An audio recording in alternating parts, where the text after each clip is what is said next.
Your son or daughter is doing the work. They're in the gym. They're at every practice. They're watching film. They've got a trainer, maybe even two. And as a parent, you've invested everything into this: time, money, energy, the AAU fees, the travel tournaments in and outside of your state, the private training. Maybe even you've made a school decision about going to a certain place, a private school, to play basketball and get the help that you need. But when game time comes, something just doesn't translate. And your player is still hesitant, they're passive, they look like a different player than the one you see in practices and training sessions. And you're sitting there just going, what am I missing? In this video, I'm going to tell you exactly what's going on, and I'm going to give you 4 things that are going to unlock your son or daughter's game. Quick heads up before we dive in, you'll see the script on the screen as we go, and I'll be walking through it with you. For those of you who don't know me, my name is Trey Mourning. I played professional basketball here in the United States and overseas. I had full ride scholarships to Georgetown, Florida, pretty much any school I wanted to go to coming out of high school. I was one of the best players in the class of 2014, especially here in the state of Florida. Today, I work with serious basketball families across the country, all virtually through my program, the Varsity Performance System. What I do specifically is I help players bridge the gap between training and performing. And I've seen historically that there's a big divide between players who have the skill set and the ones who actually are able to apply the skill set when the lights are on game day. What I'm about to share with you is a pattern that I've seen in hundreds of families. And once you see it, you can't unsee this. Here's the first thing you need to do. Training doesn't transfer into games. Not because training is bad, but because training and games are 2 completely different environments. In training, there's no pressure usually. There's no crowd, there's no scoreboard, there's no consequences. Your son or daughter can take their time, they can reset, they can try again. But in a game, there's a defender closing out, there's noise, there's a clock, there's a coach watching, maybe coach even yelling, and parents in the stands watching and yelling as well. The skills don't change, but the conditions change dramatically. I think about a player we worked with last year in the gym. He's one of the best ball handlers that I've seen at his age. Beautiful moves, a smooth pull-up jumper, everything looked great. But in games, he was invisible. He was very passive, and he would always pass up an opportunity to another player to score when he'd already put in the work and had the skills to do just that for himself and make a name for himself in the process. The problem wasn't skill. The problem was he didn't know how to make reads.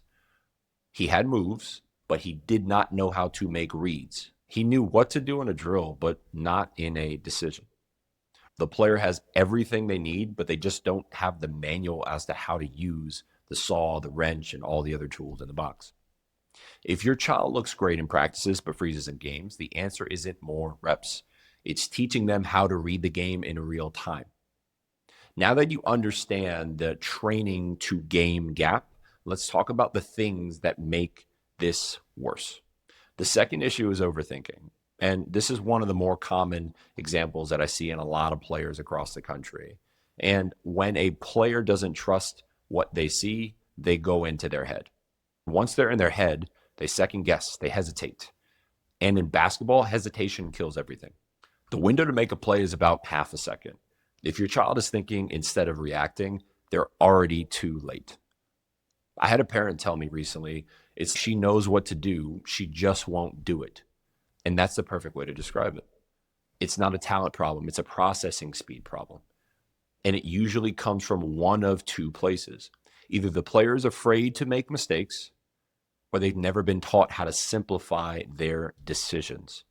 Remember this, smart players don't overthink because they're too smart. They overthink because nobody's given them a decision framework. This fix isn't just telling them, just go out there and play. The fix is giving them a simple decision tree so that they know exactly what to look for and when to attack. Again, making reads. Real quick, if this is sounding like your son or daughter and you're sitting here going, we've tried everything and they're still stuck, you've already spent the money on trainers, and you've already paid for the AAU and travel for yourself and your family to go to this place or that place during the summer, and you've already made the sacrifices, The question isn't whether you're willing to invest.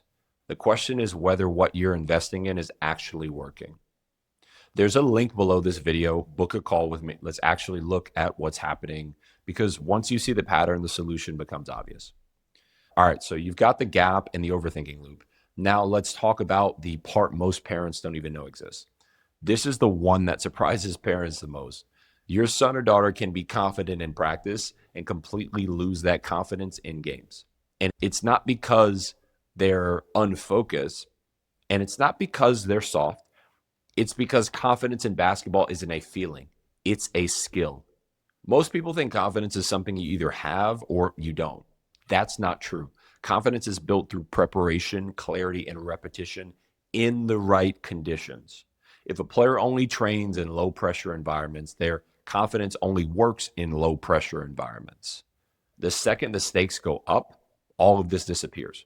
I see this constantly with guards. They'll drain pull-ups all day in an open gym. And by guards, I mean a player who can handle the ball. Sometimes it's a bigger player. But in a tight game with someone in their face, they pass it off every single time.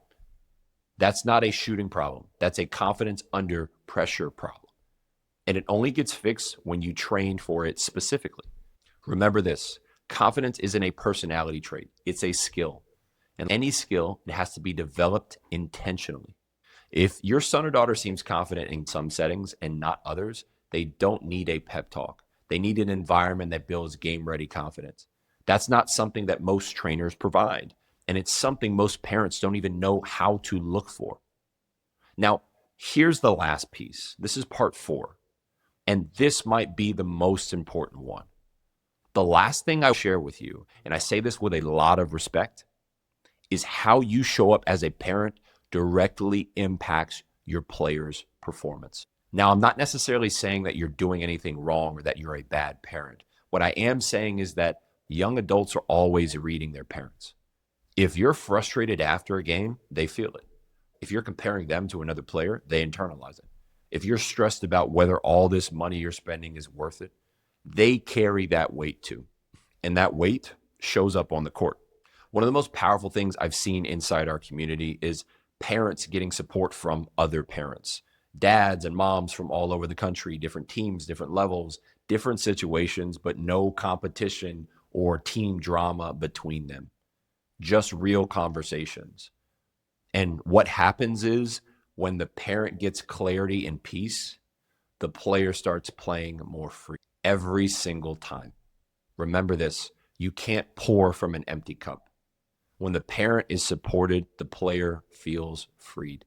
If you're carrying the weight of your son or daughter's basketball journey alone, that's not sustainable. And it's not just affecting you, it's affecting them. Maybe you're a parent and you don't have a community around you of healthy parents and a healthy team dynamic. There are other parents within the varsity performance system who are in your shoes, who have found a safe place to be themselves and let out what it is they need to let out without the judgment, without the doubt, without the guilt, without the conflict and unnecessary politics of team basketball drama. So let me bring this all together. If your son or daughter is doing the work but still stuck, it's not a talent problem. It's a transfer problem, an overthinking problem, a confidence problem, or an environment problem. And those things are fixable. If you're a family that's already invested real money into this, the trainers, the AAU, the travel, the camps, the whole nine, and you want to make sure that investment actually leads somewhere, there's a link below this video. Book a call with me directly. We'll take a look at what exactly is going on, what's working, what's not. And if it makes sense, I'll show you how we help families just like yours get a real return on everything they've already been putting in on and off the court. This isn't something you have to figure out alone. I want to encourage you there. Before we part ways, go ahead and subscribe to my channel. Watch the testimonials, watch the other breakdowns on the channel, and you'll see exactly how families like yours are navigating this journey. We'll talk soon. Peace.